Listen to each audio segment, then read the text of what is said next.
In the underworld, money is supposed to end arguments. It smooths conflicts, rewrites loyalties, and turns enemies into partners. Entire empires were built on that assumption. But in the mid-1950s, in a quiet back room in Harlem, that rule collapsed in the most humiliating way imaginable. The man who broke it was Bumpy Johnson. This wasn't a gunfight. There were no bodies in the street, no police sirens, no screaming headlines the next morning. Just a table, a briefcase, and an offer so large it was meant to end the conversation before it even began. A number big enough to make resistance feel irrational. A price designed to redefine Harlem as something that could be bought. That's what made the moment dangerous. Because accepting the money wouldn't just have changed ownership, it would have changed meaning. It would have turned an entire neighborhood into a transaction, and its protector into a seller. And once that line is crossed, power never comes back the same way. The men who made the offer believed they understood how authority worked. They believed every man had a price, and that refusing to name it was just part of the negotiation. What they didn't understand was that some power doesn't come from what you take. It comes from what you refuse. What happened next wasn't impulsive. It wasn't theatrical. It was deliberate. A statement made without threats, without shouting, and without asking permission. And when it was over, the room understood something that couldn't be undone. This was a man you couldn't bargain with. This story isn't about destroyed cash. It's about why destroying it mattered more than keeping it. About how a single decision forced the most powerful mafia families in New York to step back without firing a shot. Because once someone proves they can't be bought, the entire system built on buying people has to reconsider where its limits are. By the mid-1950s, New York's underworld had been neatly divided. South of 96th Street, Italian families controlled docks, unions, nightclubs, politicians, the machinery of the city. Their power wasn't subtle, but it was effective. Money moved upward, orders moved downward, and almost everything could be absorbed into that system. Almost. Harlem didn't fit.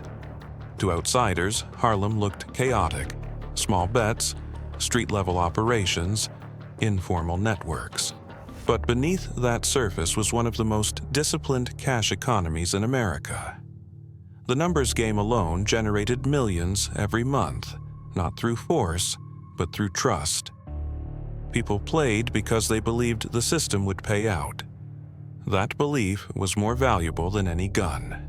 And that belief had a gatekeeper. Bumpy Johnson wasn't just collecting money, he was maintaining equilibrium. Disputes were settled quickly. Violence was contained. Outside, crews were blocked, not with headlines, but with friction. Routes that stopped working, partners that hesitated, officials who suddenly became unhelpful. Harlem didn't need to declare independence. It simply refused to integrate. That refusal made Harlem intolerable to the Mafia. From the Italian perspective, an autonomous cash economy inside New York City wasn't just an insult, it was a precedent. If Harlem could operate outside their structure, others might try the same. Control depends on inevitability. Harlem suggested an alternative. They tried pressure first, it stalled. They tried infiltration, it failed quietly. Every move cost money without delivering results. And in a system built on efficiency, inefficiency is a warning sign. So the strategy shifted.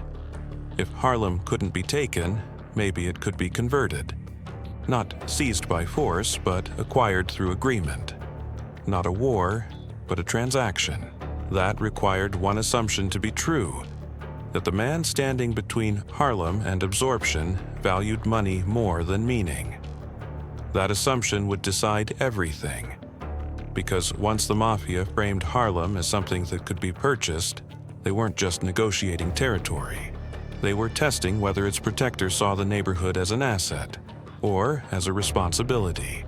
And that distinction would determine whether this ended as a deal or as a line no one would cross again. Once force failed, the logic of the Italian family shifted to something they trusted far more than guns: inevitability through money. If violence couldn't crack Harlem without triggering consequences they didn't want, then acquisition had to look voluntary, not conquest, consent. That thinking led straight to Vito Genovese. Genovese believed power was permanent only when it appeared reasonable. Blood created enemies. Deals created silence. He understood that buying out a rival wasn't just cheaper than war, it was cleaner. No funerals, no vendettas, no headlines.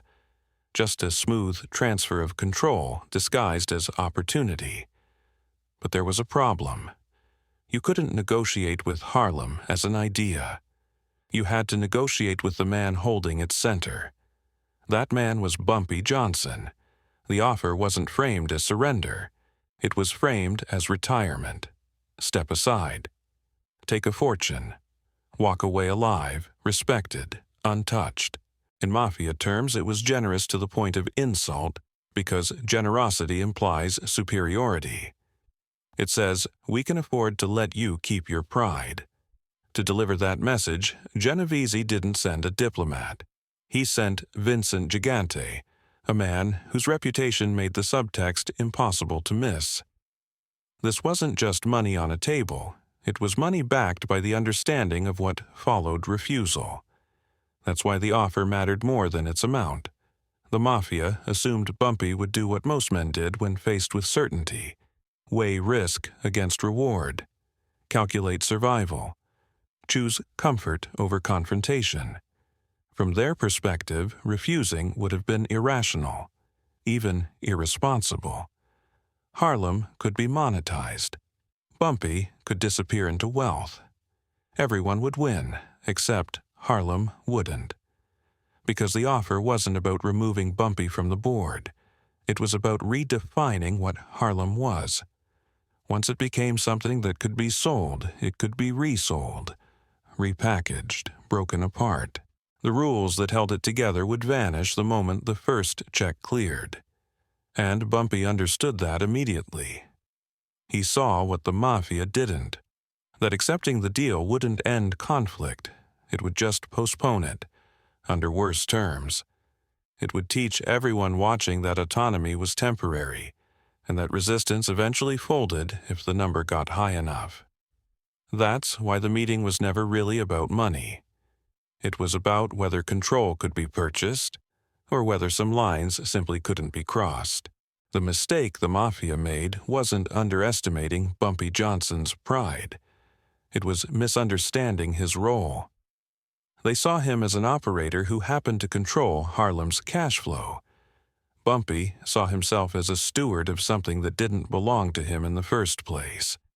That difference changed the math entirely. If Bumpy accepted the offer, the immediate outcome would look peaceful. No gunfire, no funerals, no headlines.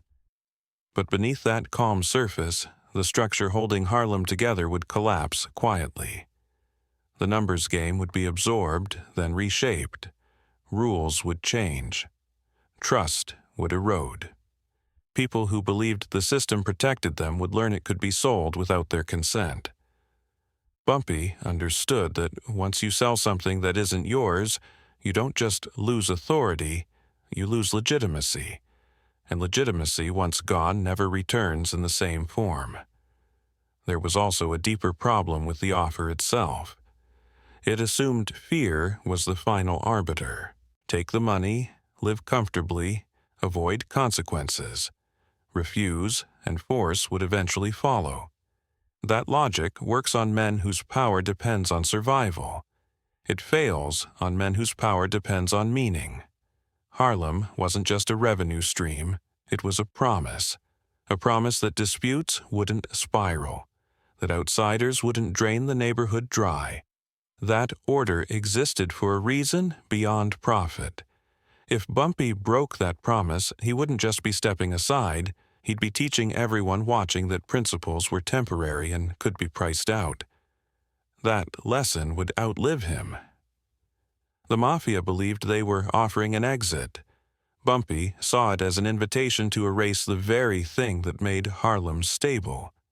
He also recognized another consequence they didn't. Once you accept money to leave, you confirm that pressure works. The next man with a bigger number would come eventually, and when that happened, there would be nothing left to protect. So the choice wasn't between wealth and risk. It was between permanence and decay. Bumpy didn't need to say any of this out loud. He didn't need to argue or threaten. The decision had already been made before the meeting began. The money on the table wasn't tempting. It was clarifying.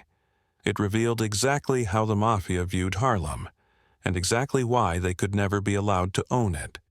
What they brought as an offer exposed the boundary they could not cross. And in the next moment, Bumpy would make sure they understood that boundary in a language they couldn't reinterpret, negotiate, or forget. The room expected negotiation. That's what money usually creates: a pause, a calculation, a narrowing of possibilities. When wealth is placed on a table, silence normally belongs to the man deciding how much of it he wants. That's the rhythm the Mafia understood. And it's the rhythm Vincent Gigante believed he controlled. But Bumpy Johnson didn't treat the moment like a choice. He treated it like a correction. There was no argument, no counteroffer, no speech about loyalty or history.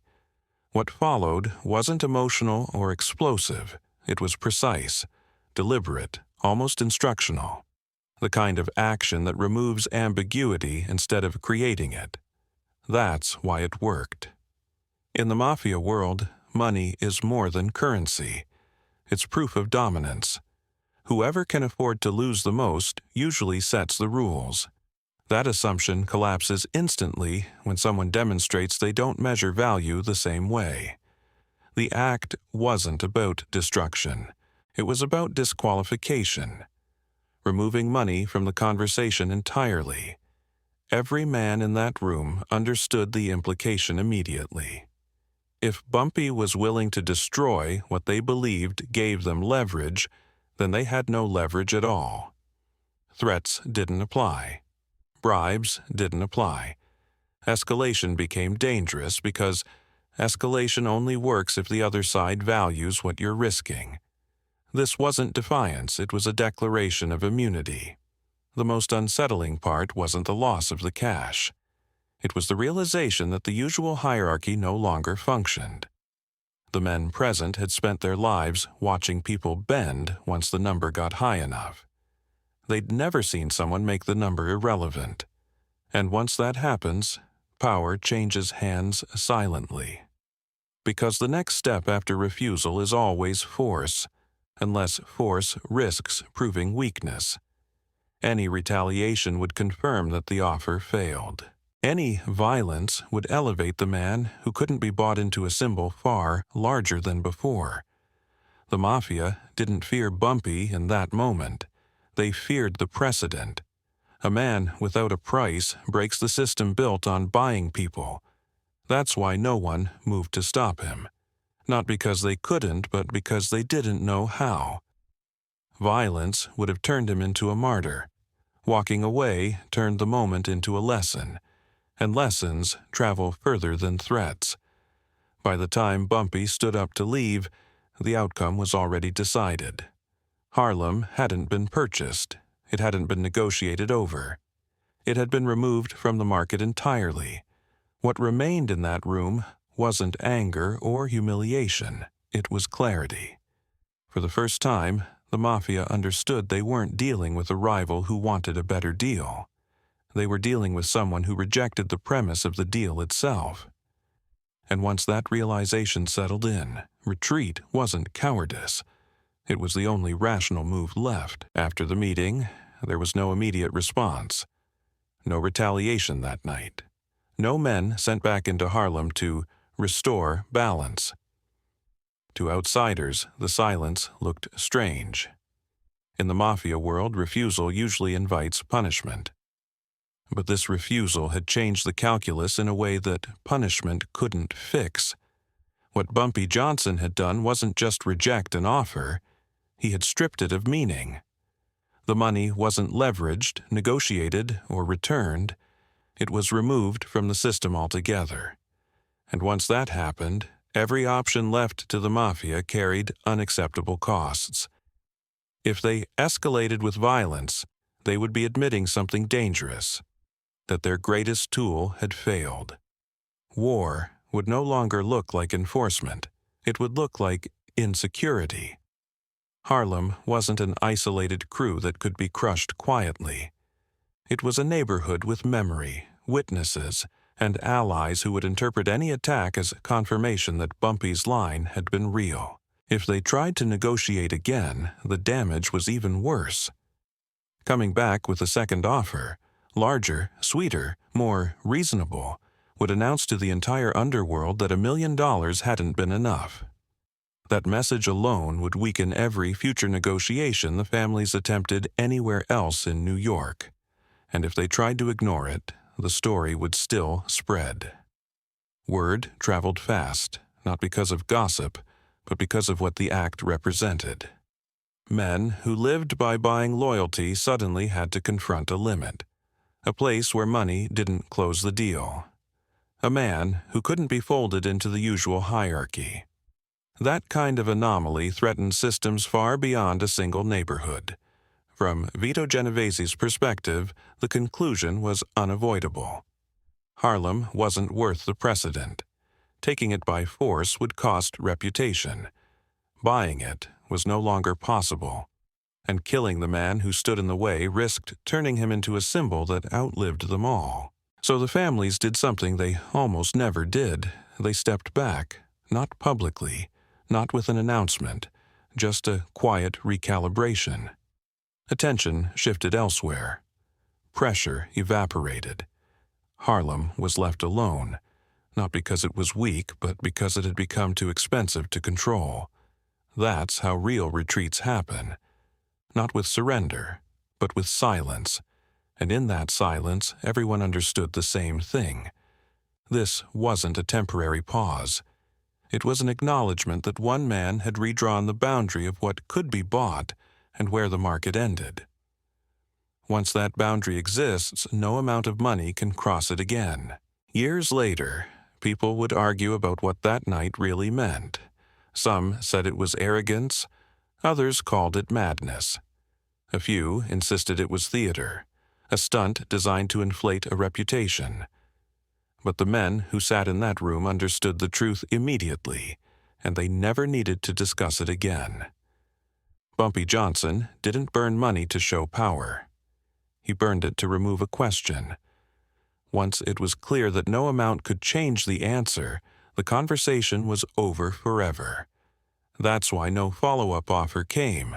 That's why no war followed. And that's why Harlem remained untouched long after louder, richer, and more violent men disappeared. In the underworld, most authority is rented. It lasts as long as payments flow, as long as fear stays fresh, as long as deals remain useful. Bumpy's authority wasn't rented. It wasn't even owned, it was recognized. And recognition doesn't evaporate when the money is gone. That's the part history often misses. Bumpy Johnson didn't win because he was the strongest man in the room. He won because he made strength irrelevant. He showed that some things lose value the moment you try to put a price on them. Neighborhoods, loyalty, responsibility, home. When he died years later, it wasn't in a shootout or a power struggle. It was quietly, surrounded by the same streets he'd refused to sell. And that ending mattered because it proved the point one last time. Power built on refusal lasts longer than power built on force. The Mafia moved on. Empires shifted. Names faded. But Harlem remembered. Because in a world where everything is supposed to be negotiable, the most dangerous man is the one who simply says no and means it.